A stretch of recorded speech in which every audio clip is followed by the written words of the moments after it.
This episode is brought to you by WeatherGuard Lightning Tech. At WeatherGuard, we make wind turbine lightning protection easy. If you're a wind farm operator, stop settling for damaged turbine blades and constant downtime. Get your uptime back with our Strike Tape lightning protection system. Learn more in today's show notes or visit weatherguardwind.com/striketape.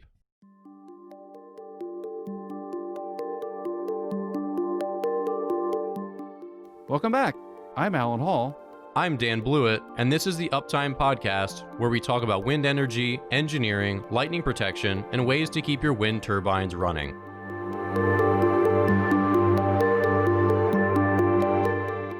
All right, welcome back. This is the Uptime Podcast, episode 36. And in today's episode, it's actually going to be a special format. We're not going to hit all the typical news. What we're going to talk about a little bit is sort of our company branding and strategy and some of the interesting things that we've done that'll probably apply to a lot of you who are in the industry, whether you're working for a wind energy company, whether you're in marketing or content, or you own a business yourself. A lot of the stuff that we've been doing is, I think, a little bit unique to the energy industry from everything that we've seen.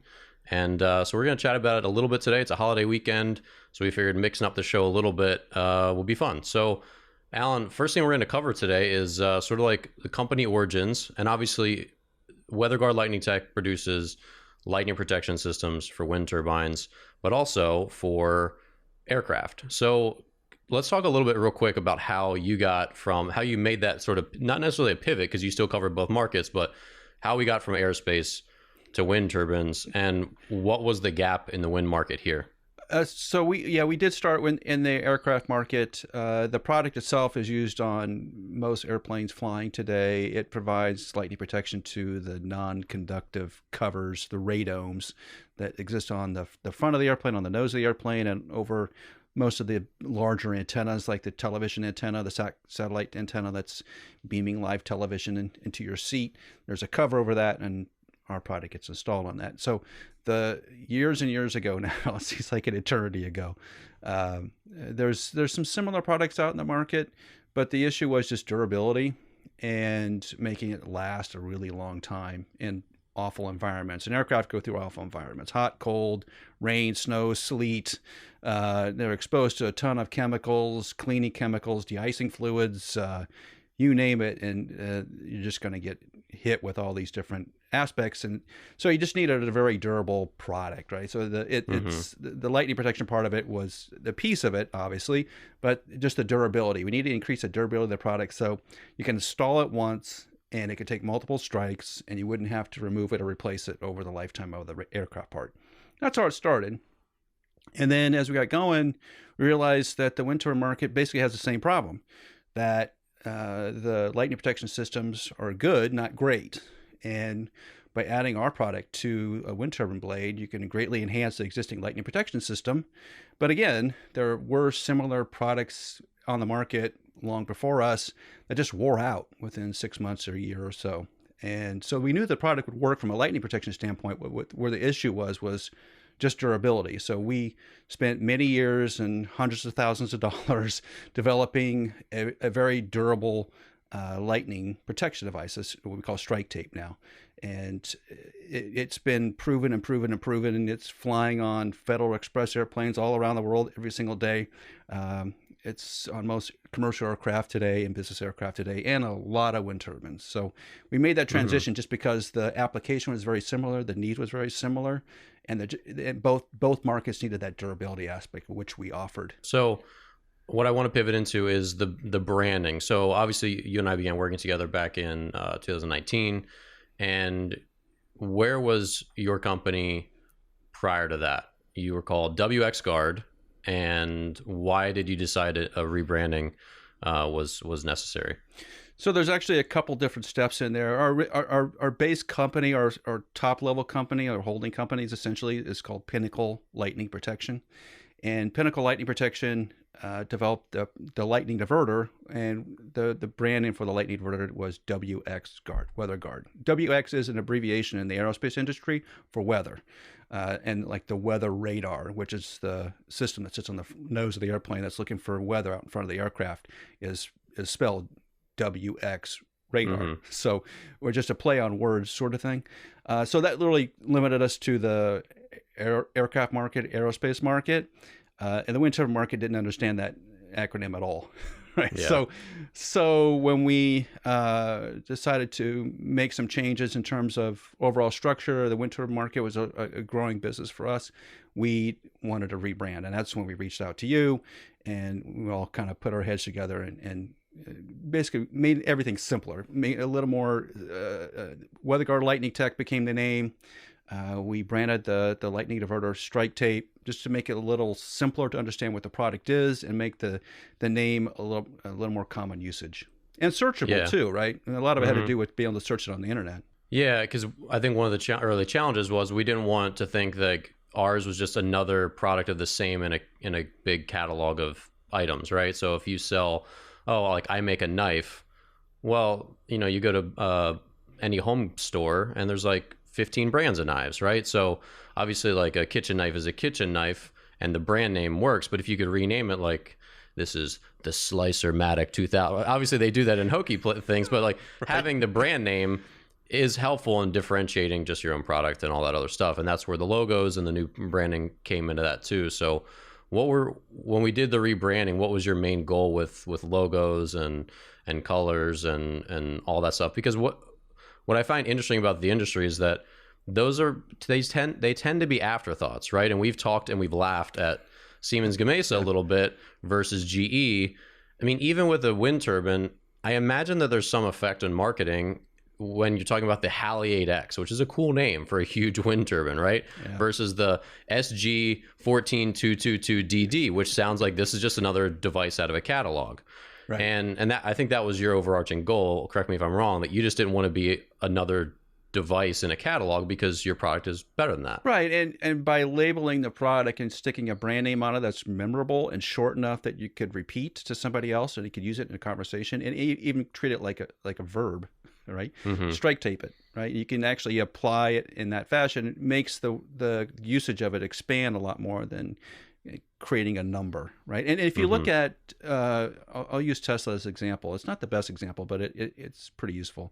So that they were pretty smart in keeping the model numbers. It's S3XY, right? Which is some version of sexy. Okay.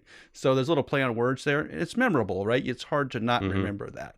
Right? And even there on the rocket launch business, they have these really unique names for the launch pads, the rockets themselves, so that they're memorable. They kind of stick in your head. They're just a little bit outside the common usage, but not enough that you can forget it. And it's a very smart way of going about it. And then on the color side, there's a lot of psychology in colors. And this is where you need to we spend a good bit of time researching into that and looking at different colors and how it plays and how memorable it is, how it sticks out. And I think if you look at different logos from larger companies who spent time on these things, they have really spent a lot of money and research into picking the colors, picking the fonts, picking the look, so that it sticks and it's memorable. Mm-hmm. And we went through that same sort of exercise. Yeah, and you also want it to be able to play in different backgrounds on different, like some logos don't look good on as a cutout. So obviously, like you see some companies, they have their logo and it's still got the white background attached. Like you need to cut that out so it has a transparent background. So if you overlay it on a video or a dark background, a white background, it still looks the same. Right. Some logos just don't, depending on their colors, just don't cut out well, or they don't work well in a dark background versus a light background. So you have to either have different versions or, it just doesn't look very good. And so, yeah, there was a lot of iteration there trying to figure out what's going to, we do have a bunch of different, versions of the logo that are different uses and all that sort of stuff, which isn't anything like, crazy out of the ordinary, but those are just still important steps, because this kind of goes into the next big thing is, again, you not wanting to just be a device in a catalog. A lot of what goes into the website and YouTube and podcasting and the articles are sort of telling the story not only of your company, but that of the OEMs and the operators and the technicians. Oh, sure. And we decided early on that we were not in that storyline, and we were trying to tell a story on the website, on our YouTube videos, that we're not the hero of the story, right? We are the people helping the hero, because the heroes of the story in the wind turbine industry are the technicians who are actually applying the product. They have the hard job, We have the easy job. Mm-hmm. And so we're just trying to make their lives easier and to give them success. And if you look at the way our YouTube videos are set up and a lot of our online content is made to make it easier for our customers to use our product. So we're highlighting them. They're not highlighting us. It's not about us, really. It's about, at the end of the day, having a wind turbine that takes a lot less lightning damage. And if we can do that, then our job gets easier. Everybody's job gets easier. But that's an approach, right? And we made that decision really early on about what our approach was going to be with our customers. It's not about us. It's about delivering clean energy, avoiding lightning damage, and making the wind turbines, blades in particular, last as long as we can, because that's part of the efficiency of the market, as we need wind turbines to last 20 years, which is really difficult to do. So as a company, we need to be telling that story. Yeah, and that's a good point. So I know a lot of times, I was looking at something on the web the other day, and I was trying to figure out, I think I was looking for some kind of software that, I can't remember what it was, but I went on this website, and I know it was a transcription service. So a new one that I hadn't heard of, I was like looking at it and trying to figure out, what's the pricing like? Is this better? Like, what does this do differently? And the website was just hard to use, where I couldn't figure out exactly what it was. I couldn't figure out what the pricing was. It wasn't, it felt like it was geared towards like really big volume, like commercial, because they wanted a quote and there's a big form. And I was like, well, and I ended up just leaving the site after like 45 seconds, not really being sure who their customer was, if they wanted my business as just like one person who needs transcription consistently. And, they lost a sale. I still don't really know what exactly it is that their company does. I know they do transcription, but it's not clear how you do it or how you get it. Is it what their model is, how much it costs, like any of those details. And that was really frustrating. I think that's the case with a lot of websites, where you get on the website and then they assume that whoever's on the website is going to figure it out and just send them an email. And that's not really the case. Really, you kind of just get gun shy, just like being in a store, where if you're in a store and you start to look around and be like, what I want's not here probably, and you just leave. Right. Right. And I think the web's a lot like that too. Oh, it's worse than that, I think, just because you can leave it so quickly, right? A store, you have to physically turn around and walk out the door. On the internet, there's already commitment because you had to get yourself to it. And on a website, there is no commitment, right? So you need to be telling that story up front and making that story connect with the user. And that's where we've tried to get to. And you were right early on, Dan, and that you really pointed some of these things out early. Like, look, we really need to connect with the person that is doing this job, and what are they looking for, and what do they need, and how do we answer that? What questions are they posing, and how do we answer that? And how do we get them to get to the answer they want to get to? It's not what we want to get to, it's what they need to get to. And I think our website does a good job of that. But I think the second part of that is that a website is not a stagnant piece of paper, right? When you print out a piece of paper, that's it. You get one shot at it, and you can't really change it. On a website and all social media. It's a changing, movable thing, and it evolves over time. And we've made some evolutions over the last year, and we're going to continue to make them, because as we get our customers provide feedback to us, we can answer questions right on the site up front. So we're trying to make that line of communication easier than it ever has been. But that takes a lot of reaching out. And this is why we like having guests on our podcast, is that they have a different perspective than we do. And they have different life experiences, and they've been working in different industries. And when they bring their knowledge base to the table, we learn from that. They learn from us. And hopefully everybody gets, our listeners can understand where everybody's coming from and actually get something out of it. Because I think that's one of in the wind turbine industry, it seems like this was one of the missing pieces, is just a lack of communication and sharing of resources. It doesn't seem to happen all that much. And I know you've made a really good effort of trying to do that, Dan. I mean, obviously, a weekly podcast is one way out of many, but it does help. And we get a lot of feedback that says, yeah, we appreciate that you provide some technical content, some description of news, and it's worth listening to. I think it's important. Yeah. Well, and it's interesting that Google, like you see changes in Google, and they're becoming more and more the answer of questions. Like you talk about Ask Jeeves. Remember Ask Jeeves, the search engine back in the day? And it might still exist. I don't know. But probably does, yeah. Today, more than ever, people are typing in, how can I fix my toaster? How do I, sew a hole in my duvet cover? I'm just looking around my apartment at the moment, and Google is, so they put different, like the FAQ box in common search pages. And so they have a question more than ever, and they're looking for the answer. So it's almost like a puzzle piece. Like they just want to see, does your website, I have a puzzle, does yours match it? I have a question, does yours answer it? And for me, my question with that example software transcription company my question was, will this be better, faster, or cheaper than the current software that I use? And they couldn't answer any of those questions, like not even a single one. I just left, Right. and so I was like, well, I'm not going to abandon what I have because I have no idea if any of my questions are answered. And I think that's often probably the case with a lot of the wind techs in the industry is they say, well, I have this problem, and they Google and they find patents, they find catalogs, they find company websites that are very corporate that really don't give much guidance. No. And then they're like, well, okay, I don't know how I solve this problem. And there's great professional groups like eSig that there's lots of sharing of knowledge. And I mean, that's what eSig's about, which is awesome. And there's such a need for that. And yeah, I mean, I think this whole question and answer dialogue is kind of what the internet has become.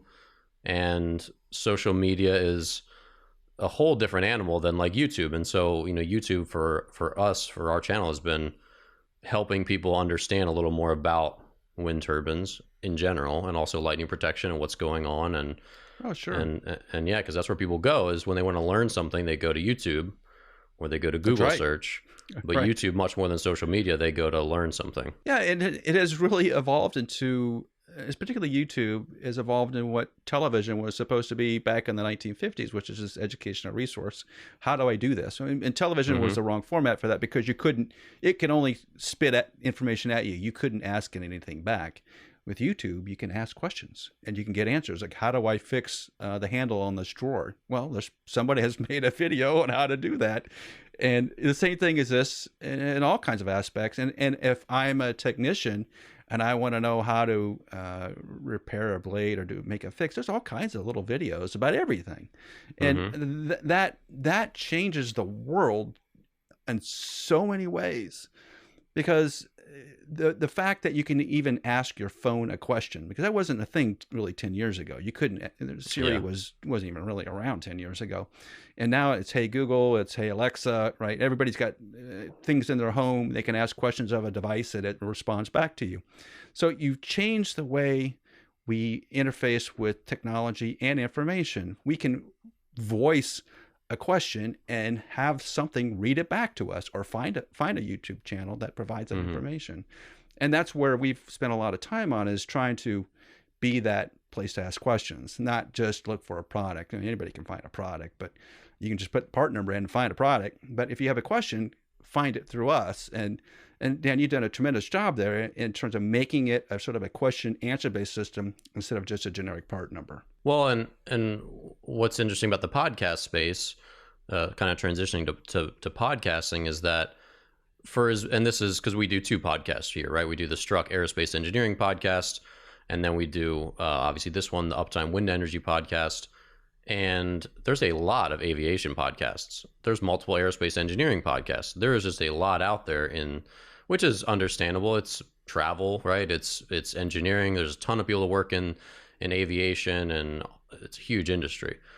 But there's a surprising dearth of wind energy podcasts. I mean, you're looking at one of like a couple, right? There's a lot. You search it on iTunes, you'll find maybe 20 results, but maybe 15 of them are no longer active, right? There's the remnants of a show that stopped in 14 or 2018 or 2016. And there's a handful of ones out there, and some do a good job. And then there's a couple of shows that are real popular, but they're more on energy specifically. So a couple from Green Tech Media, the Interchange and the Energy Gang are very popular podcasts, and they do a great job. But there's not much specific to the wind industry, which is kind of baffling, which was kind of why we're here, because there's a lot of wind turbines. There's a lot of people employed by wind power. There's a lot of really big companies, and yet this was kind of just a gap in the market. Oh, totally. And the wind turbine market is going to grow exponentially over the next 10 to 20 years. It's going to explode. It already is exploding. Even in this COVID environment we're in today, it's still exploding. But I think you're right in that the interchange of ideas is really limited. There's just not a lot of technical information being passed on any sort of podcast. A lot of it's just policy. Policy. Do you want to have wind turbine power? Yes or no? Or can we define places for wind turbines? Okay, and we can have those policy discussions. It's more politics than it is sort of the engineering part of it. But there's a huge part of the industry, excuse me, which is completely based in sort of the technology end. And that technology end is changing so rapidly right now. It wouldn't seem like it unless you've been really into the wind turbine market, but it's changing so fast. The size of these wind turbines is growing so quickly, and the technology that's going in them, and the aerodynamics that's going into them, and the power generation capability, and then we're putting them out to sea, and now we're going to have floating platforms. These are huge, huge engineering tasks. And robotics and drones and all drones. The new tech. Yeah. Oh, yeah. It just all over the place. Every part of the wind turbine industry is growing in a technology sense at such speeds it's hard to keep up with. And I think that's one of the issues about the industry is going to struggle with is this, it's just so hard to keep up with the changes. Because if you have a turbine that's 10 years old right now, it looks like it's a Model T to some of these newer wind turbines because it's changed that much. It's like having an original iPhone and looking at an iPhone today. Like they're not even really the same devices, right? It's changing like that, and it's hard to think of an industrial product of that size changing that rapidly. It's like thinking about a car 10 years ago. It's pretty much similar to the car today. There's more computers and buttons and pushes, but essentially it's got four wheels and a motor, and it's put gas in it, and it goes so far. And it's roughly the same. The gas thing is the biggest thing is changing, but yeah. Right, but it's just slowly changing. Even the number of electric vehicle sales in the United States is not huge. Not yet. Not yet. It will be, but just not yet. And I think from a company standpoint, we feel like we're still on this precipice piece where there are some really interesting technology companies out there. And we've had some of them obviously on the podcast, like SkySpecs and Danny Ellis and a number of others. But that the technology they are pushing, and they're looking 2-3 years down the road. If you listen to where they're going, it's astounding. It's astounding what the capabilities are, because I think on some level they've surpassed what happens in aerospace. And aerospace always makes the point of, well, we're the cool kids on the block, but I'm not so sure anymore. There's some really great technology that's going to come out of wind because there's just a lot of smart people going into it, and they're working really hard at it to push the envelope. And that's what we need. And as our little company sits into this bigger picture, we're trying to help that market grow. And that's what this podcast is all about, is trying to provide that resource where people can listen at their own leisure and learn something new, right? Yeah, which is interesting because the LinkedIn community is, I would say, like pretty active, right? There's a lot of people sharing a lot of really good information in the wind industry on LinkedIn, but it doesn't extend much beyond that. Companies have some companies do some really good work on YouTube, but there's just not a whole lot out there beyond LinkedIn, some companies on YouTube, and then there's not much in podcast land. And It would just be cool to see a lot of that change, because there's a lot of companies that have a lot of really, really smart people who have a lot of interesting stuff to share. And, I think we both hope that grows just in general. Like we don't want to be the only wind podcast in the industry for the next 5 years. Like it's beneficial for everyone to have more people out there sharing their ideas and getting their network on the show and all that stuff. That's just such a interesting web of where a podcast or a YouTube channel can kind of take you. I think you nailed it about social media. The social media for wind turbines is really odd compared to aerospace, because aerospace, they want to drive into every nook and cranny. Aerospace is on Instagram. And aerospace is on Twitter. They're on YouTube. They're on all the other Snapchat. I mean, they're everywhere on every possible social platform. You'll see an aerospace company grab into that space. Now, whether they're doing anything useful or not, that's really up for debate. But the wind turbine market doesn't really do that so much. It's much more of a social network than aerospace is. And I think the thing that binds everybody together, because aerospace doesn't have this feeling anymore. It probably did 50 years ago. It doesn't really have it now. Is that we're on to something new. we're onto something that is it's a new frontier, so to speak, right? We're going where no person has gone before, sort of event. And when you do that, you tend to build relationships like that because everybody has a general direction they're driving toward. And it seems that LinkedIn is that place where you're building sort of relationships with one another and watching what some other company is doing. I think it has sort of evolved into that LinkedIn and it's also very professional. That's the other part about it, is that the wind turbine industry is a very professional industry. It's not the Wild West. It definitely is not that. Maybe there are some pieces that we just really haven't seen, but for the most part, it's a very professional, well-respected industry. And we treat it like that also, right? And it's kind of a nice place to be because the people you meet in the wind turbine industry are phenomenal people. They're working really, really hard. And that's why we like having guests on too, because they're sharing the same experiences that we sort of have. Like there's a little bit of camaraderie here that, yeah, we're on something big here and it is going to grow and it's going to be exciting. It's going to be new. It's going to keep things fresh. And you can sort of feel that excitement. You know, COVID's trying to knock it down a little bit, but we're getting close. You know, we're beyond the halfway point for COVID, I think. So we're going to see that wave off, and then, you know, we can get going again. And don't you kind of feel that little bit of excitement on LinkedIn? Like there's just that people are willing to connect and to relate to one another and share. Yeah, it's nice. I think it's really nice. Yeah, it's a far cry from like the sports world, the youth sports world, where especially like baseball on Twitter, where everyone just wants to punch each other in the face. That's my other world as a former baseball player. So yeah, it's not very friendly over there. It's everyone, well, I know more than you do and you don't know anything. But the wind industry, it seems everyone's real eager to help each other out and talk about what they do know and what they don't know and just share ideas. And that's pretty cool. Yeah.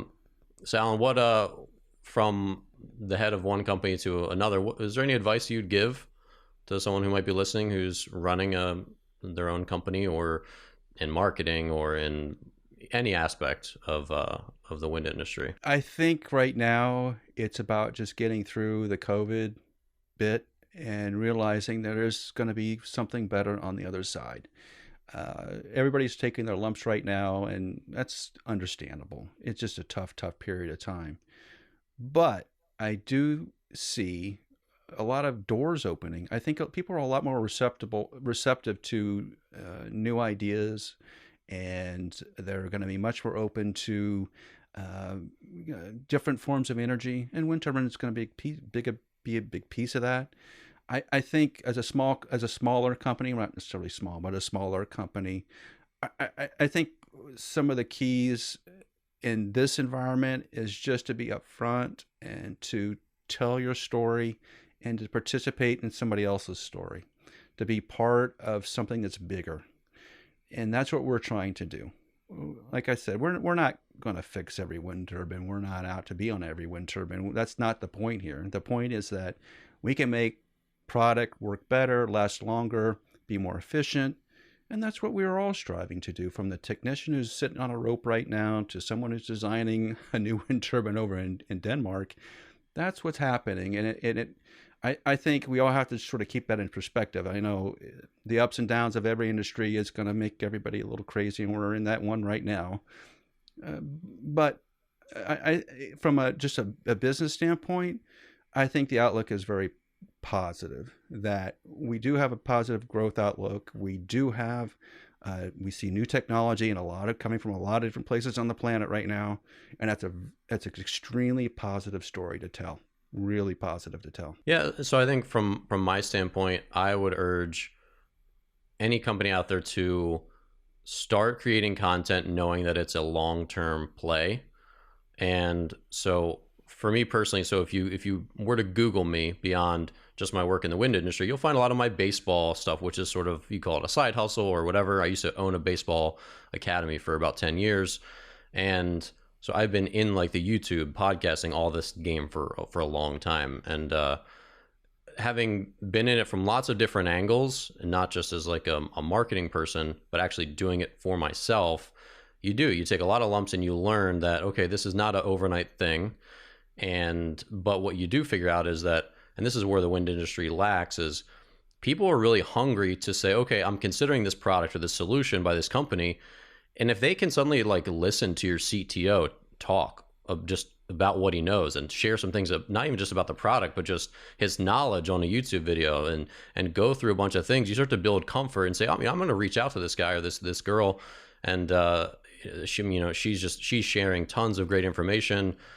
I really want to work with this company. And Alan, you know as well as anyone that sometimes people buy from someone just because they really trust that person and like them, and they're like, yeah, this is the company I want to work with. I know there's other companies out there that make the same solution, but I just really like this woman or this guy, and I trust them, so I don't need to look further. And it's which book was that in that you and I both read? Satisficing, right?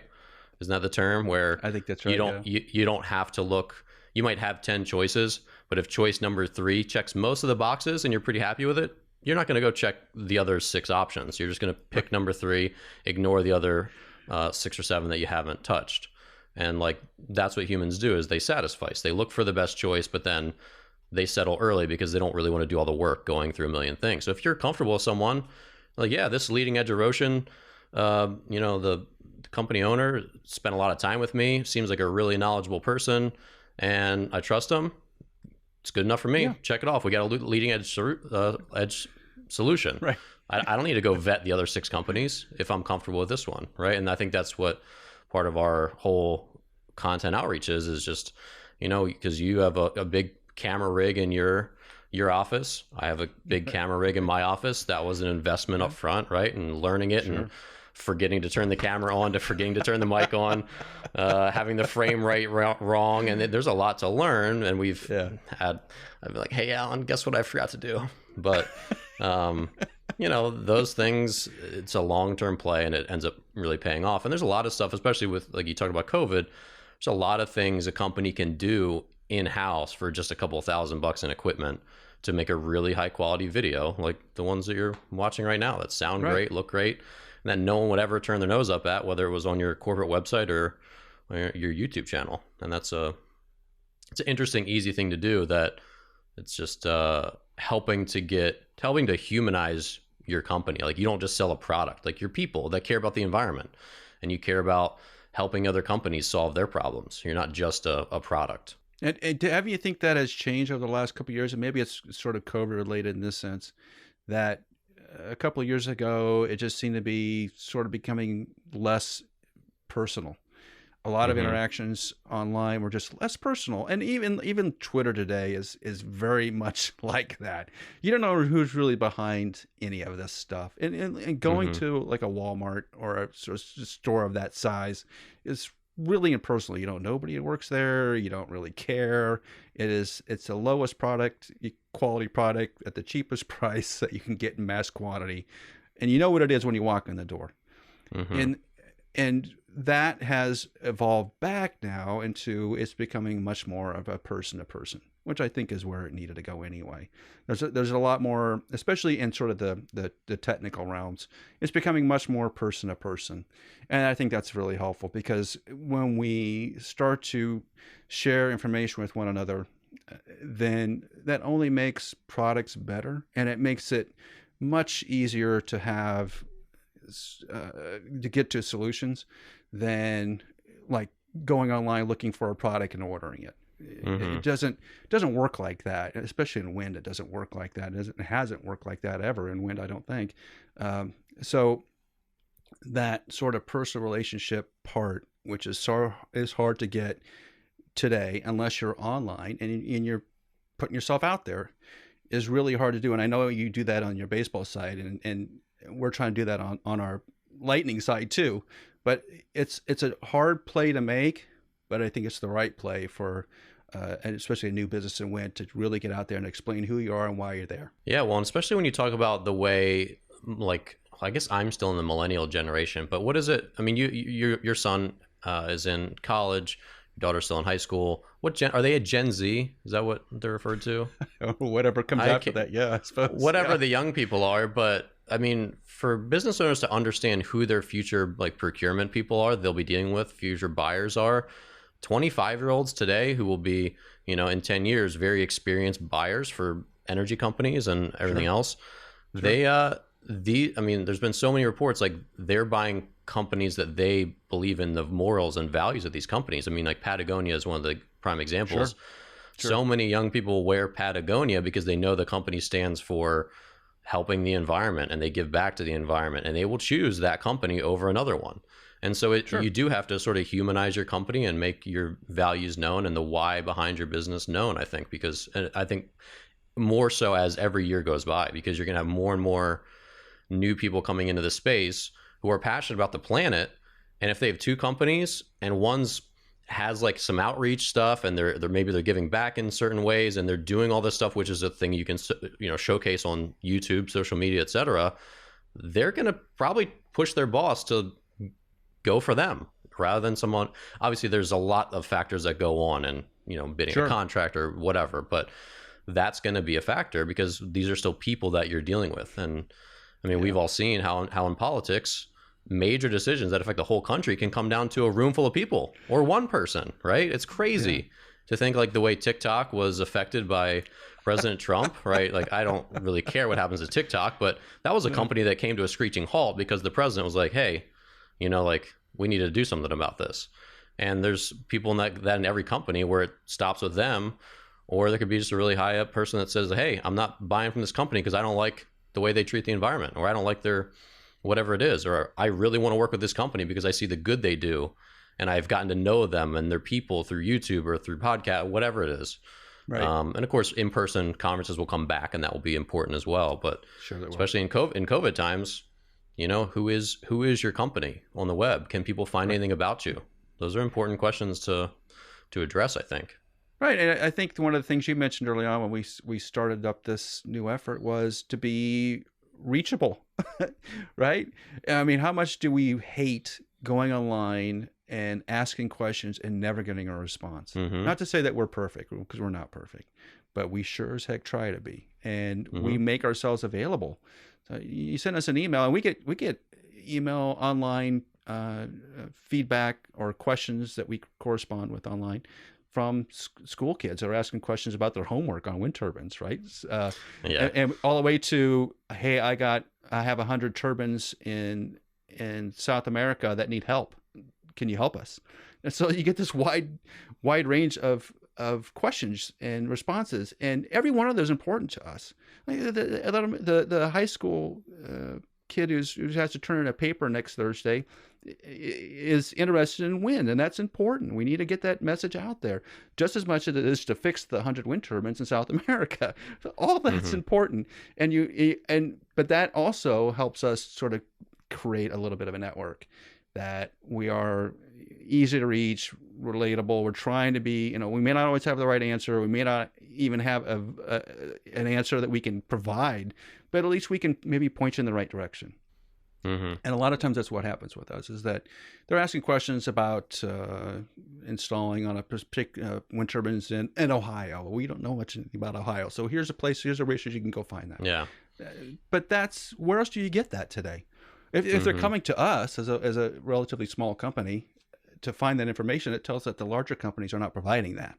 And there are no answers on the web. And some of the articles you have written, Dan, are tremendously high searched and researched and read on the web thousands of times a day, because there's just not much information out there on wind that's useful to most people. And I think that's been a big boon, is just trying to help the industry a little bit. Yeah, one thing I'm really hoping that happens is I would love to go up a wind turbine and have a GoPro and film the experience. So if someone's out there listening, they want to have this content for their channel, let me know. But that's also like, why don't we have more? And I know there's so much secrecy and all this other stuff, but so many companies that are doing these repairs, that are sending drones and inspecting, that are just doing all these things. There's so much fascinating. I mean, it's heights. These are beautiful settings. So many of these turbines are in. It's like there's so many companies that are right there where if they just brought a drone, you know, a DJI drone with a camera on it. I mean, you get for $500, you get a DJI drone with a 4K camera on it. Just spend the day filming. You know, beg the wind farm owner to let you do it. Right. Not divulge any trade secrets, but just show what you did for that day. It's fascinating. I would love to watch what a tech does, and there's some footage out there, but there's like so many good ways to tell your company story, what you're out there doing, because it's Oh, really yeah. interesting. And It again, does. Yeah. it follows with so many things. Like you have the beautiful scenery from up, 150 feet, 300 feet up, and just the treacherous nature of the job. It's just a whole fascinating thing. So I'm hoping some companies start to put out there what they do a little bit more, because I'm interested in it. I think it's hard to. I think the same thing exists in aircraft all the time, that you don't see a lot of video from pilots because they're trying to fly the airplane. But you don't see a lot of Probably, of hopefully. airplane video from people who do that, like mechanics. There's just like no information from the mechanics, even though they're on it, because it just becomes second nature to you. Like, well, everybody must do this. Everybody must know XYZ about airplanes. I think the same thing exists in wind. Everybody must know XYZ about wind turbines. They don't. The general public doesn't know anything, and putting information and videos, like Dan was pointing out, is really, really important. You will get hundreds of thousands of views, and that tells you something. Just by you going on a wind turbine and taking some pictures about how you're repairing it, putting it online, explaining what you're doing. Yeah, people are interested in that stuff, and it's important to the industry that we get that information out there, because it makes it seem a little more relatable, that it's not so new technology in a sense. And when you're trying to put new wind turbines in a new places, you really need to get past that barrier. And sometimes the wind turbine industry really hurts itself by not doing that. Yeah. Well, and I think the thing that keeps people from starting or trying very long is that they make a bunch of videos and they think they're pretty good, and they just don't get many views, and so they stop. I was telling a friend who's a realtor that he needs to start a YouTube channel, and he's like, "Man, I've seen so many of my peers start, and then 6 months later they give it up." I'm like, "Yeah, because they got 9 views on a video, this and that." But if you look at any YouTuber, any channel in general, even the big ones, Right. if you go sort oldest to newest, they started with crappy videos, crappy audio, no viewers, and they kept at it. And the content got better. They got better. They got better finding ways, because there's tons of ways to optimize it, so people found it. And I think, and I have a lot of theories about YouTube search algorithm and all that stuff, but you just have to keep at it, and you start to get rewarded over time. And you've seen this with our channel. We don't have a tremendous amount of subscribers. We don't have a tremendous viewership for some episodes and some videos, but over time they grow, and it builds this volume. And when you do find someone who's like, "Hey, this was valuable, what else do you have?" That could be an important person that ends up, buying from you, or just being plugged in, or telling someone else that this is a thing that exists. And that's really just how it grows. So you can't stop when you've produced 10 videos, 30 videos, and just give it up. You just have to say, okay, this is gonna be a long-term play. We're going to give it a year or 2 years and really see how it goes, and see how we also improve at it. Because, like, what are you good at in the first 6 months of anything? Like, nothing. Everyone stinks at anything they're brand new at, right? Yeah. And so you can't let the results dictate your overall process. If you find that it's valuable, invest some money in it, invest some people in it, help them get better, and let them keep going. Because, if you don't worry about the viewership, if you don't get discouraged about it, and you just focus on making stuff that is valuable, it'll find eyeballs, and people will find that it's valuable. At worst case, it helps you tell your story. It gives you practice at telling your story. And that's an important part of any business, is being able to tell your story in a way that's relatable. And it takes time and it takes practice. And so what if you have 10 people on YouTube watching your video that first 6 weeks of YouTubing? That doesn't matter. You're getting better every single time you do it, and you're providing better content. And it's painful to watch any early episode of any podcast or YouTube channel. And they get better over time, and you also get that feedback. The feedback makes a big difference too. So look at it as like going to school. It's like going to school. Those first couple of weeks with a new textbook are impossible, and you're trying to figure out what the teacher's saying, and you didn't do well on the first exam. Hey, that's just part of the deal. You're going to have to stick with it long term. It's a longer term play. You got 4 years to get through college, so that first exam is meaningless. Let's keep going and keep pushing it, and it will evolve over time. And the companies that stick with it really have seen a lot of benefits at the end, and we're already seeing benefits from it, a tremendous amount of benefits from it. Yeah. So last thing as we wrap up here, Alan, any podcasts, audiobooks, books that you would recommend for people in any vein of this conversation? There's a number of aspects in sort of the sales marketing piece in which there's some decent books in. I tend to focus on ones that are more about sort of human psychology, because that's universal. It's not United States specific. It's not Europe specific. It's just sort of world specific on how people relate to one another, interact with one another, and how they think, and also being able to think critically. I think that's a big thing. I mean, you own a company, you have a ton of decisions to make, and you have to have a way to think critically through them and to have a lens on life.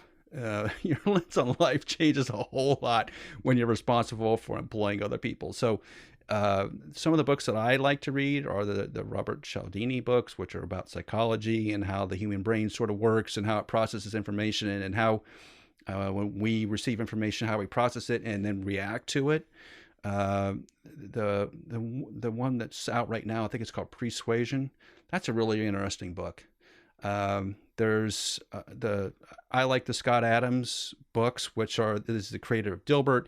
He can take them, people can take them, he can leave them, but I think he has a very unique perspective on how to interpret information, how to process it, and how to have how to create a way of looking at the world and looking at the business market that's unique from other books. So those are places I like. What books have you been up into, Dan? I know you listen to some audiobooks, or you used to listen to a bunch of audiobooks. Yeah, not used to. I just have taken, with all the different COVID evolutions of people and places and things, I've actually just spent more time walking. I walk around DC all the time, but I've actually just make it a point to just not have music, not have an audiobook, just be silent while I'm walking. Just lets my brain get back to thinking, so, but in the last couple of years, I've been at like a 50 to 70 book a year pace, mostly audiobooks. And this year I've definitely was at that pace for the first half of the year. And then just the last couple of months, I've just been doing new things to have some me time. Like sometimes you just need me time away from a voice in your head, whether it's music or whatever. But a couple that I really like Thinking in Bets by Annie Duke. She's a former professional poker player. You've probably seen her on TV.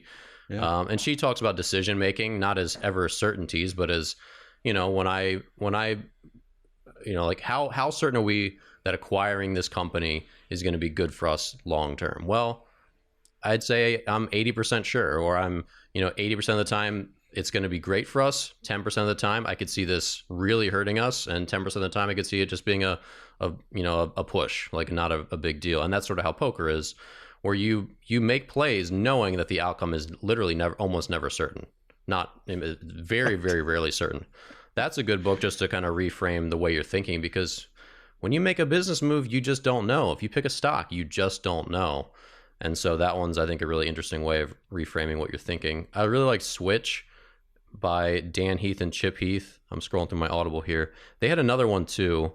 Which one? The Power of Moments and Made to Stick. Those are 3 different books that talk about ideas, sort of like storytelling, and just how to get ideas off the ground. And that's a big selling point if you have new technology, which somebody's got to convince people that this is a thing that exists, and also that it works, and also that you need it.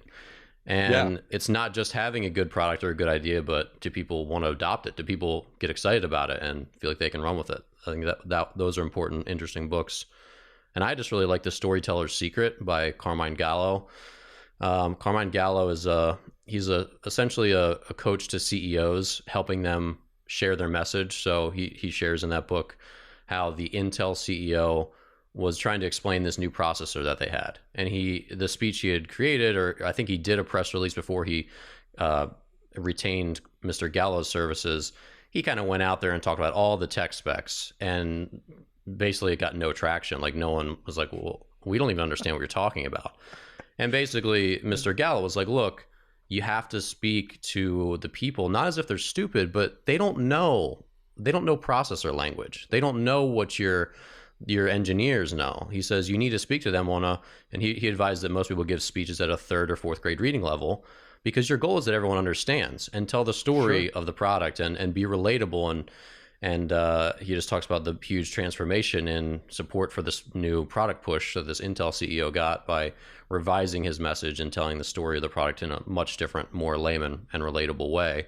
And I think that's also a really relevant message for a lot of what I've seen in the wind industry, especially on websites and stuff like that, where companies like, brutal. I don't exactly know what problem you guys solve. It seems like you know a ton of stuff, but I'm not really sure how it fits in what I'm looking for. So Right. that was a really, really important one. And that drives into the YouTube education too. Haven't you? Hmm. I've been Absolutely. watching more YouTube as a sort of a educational resource more than entertainment. I don't watch YouTube at all for entertainment. It just doesn't. Hmm. There's nothing there that excites me. But the YouTube can provide a ton of information at your fingertips, and there's a lot of high quality products out there now that there wasn't 5 years ago. Hmm. Are you listening or watching a lot of YouTube now for that Yeah. purpose? Yeah, I do. And it is fascinating. I would say the vast majority of companies don't do it very well because they're making a video that they would understand themselves, or they Right. just don't, they're not sure who they're speaking to. And that was something I learned a long time ago, and this is going back to my other passion of baseball.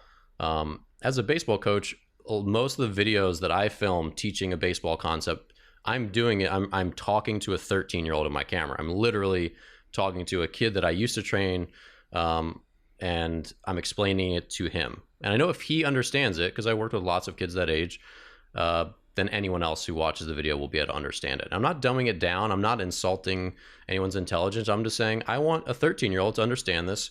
I was a pro baseball player. I know a lot of complex things, but I don't need to sound smart. I need him to understand. And so he's like, I get it.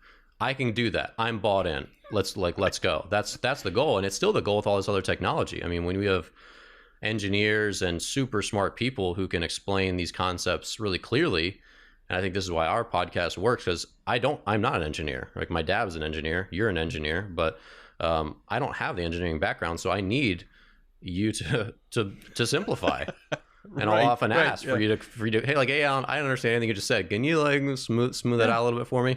And I think people need that. And so when you think, okay, my YouTube audience is a young wind technician who doesn't have an engineering background, but he or she is super eager to learn, and they're passionate about the environment and doing a good job and being professional, and they want to understand my really technical product that deals with aerodynamics of the blades. How can I make that young go-getter understand? I think that's a really important thing that a lot of companies miss on YouTube. And I think the YouTube experience does provide a benefit to people in sort of my position, which was running the company and being that sort of the face of the company on some level, is that there's a lot of presentations. If you want to watch a TED video, which can be useful, I think, because the way they sort of segment it down and what language that they use. I like watching, I think the Steve Jobs presentations are very fascinating. And you can learn a lot from him because of the language that is chosen, how simplified it is, how explanatory it is, but not so much in a childish way, but explaining how this impacts you. Not how it impacts me, Steve Jobs, how it impacts you as a user. We're going to make things possible that you never thought were possible. And here's how, right?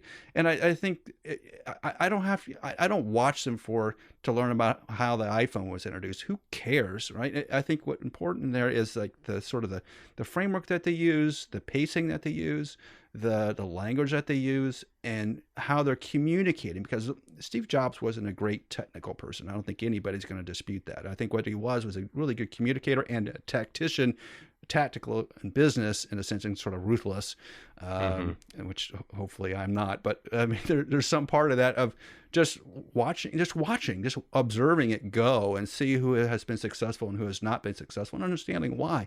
It's just a huge education that can be out there now. And in COVID times when you can't go out, if you spent 20 minutes learning some things, it'd be time well spent. Yeah. Well, and wrapping up, I think one of Steve Jobs' biggest things that changed the world was his phrase, 1,000 songs in your pocket.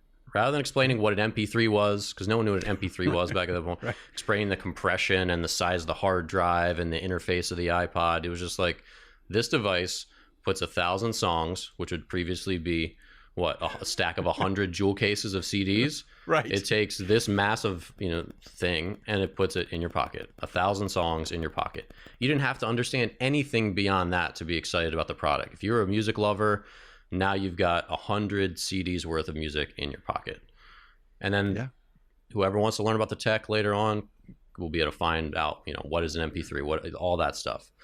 But for everyone else, they got the gist of it. And that's the point. For a lot of these like power curve upgrades and other things in the wind industry, it's, a huge boost with minimal effort. One day, a 1 day retrofit boosts your bottom line by 3%. And that's pretty easy. But a lot of people, when they do want to go deeper, and they're like, well, how does this work? How does this get installed? Like, what's the process look like? Do I need, like, what is it going to look like all day when your techs come out? They want to know a lot of that stuff to feel comfortable. Like, oh, okay, they're going to roll up. It's going to only take 24 hours. They're going to, bring their drones. They're going to do an inspection. Then they're going to do this. Then their guys are going to go up on the rope and they're going to, it's helpful to see the process, just like working on a car. If you can see someone do it in front of you, you're like, oh, okay, I can do that, or I can't do that. I want to pay someone to do it. So all that stuff builds trust and confidence. And it's like, oh yeah, that's definitely what I want. I get the message of it. I see how it's done, on my wind farm, and let's go. So yeah, I think it's a big boost, just the communications factor and being able to convey that. And I think you're right.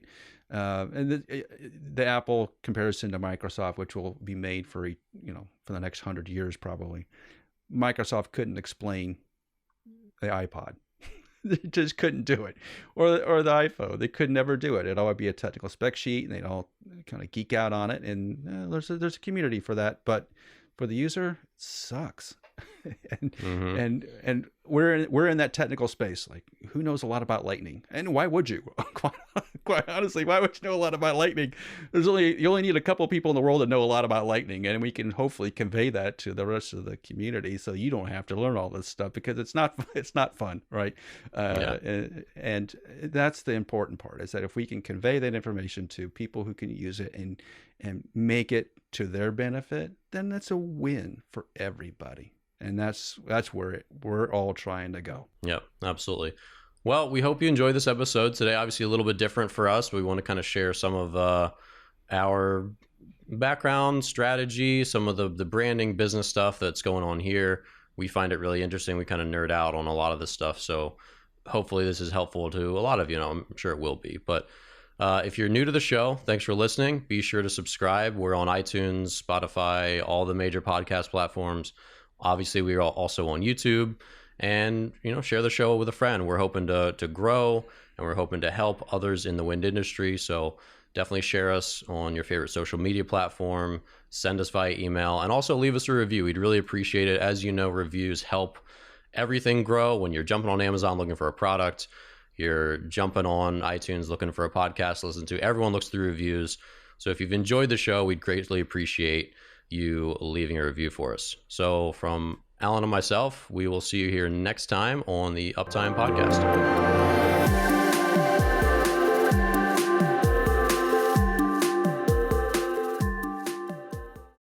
Is downtime causing you financial pain and putting a stop to your power production for months on end? It's no secret, lightning strike damage is a major cause of wind turbine downtime. This damage is preventable with our easy-to-install strike tape lightning protection system for wind turbine blades. Our incredible engineering, build quality, materials, and edge sealants withstand up to 5 times more abuse in the toughest weather and lightning conditions. And we've got the research to prove it. If you're tired of constant downtime, we can help. Reach out to us at weatherguardwind.com and schedule a free call. We'll get your uptime back in no time.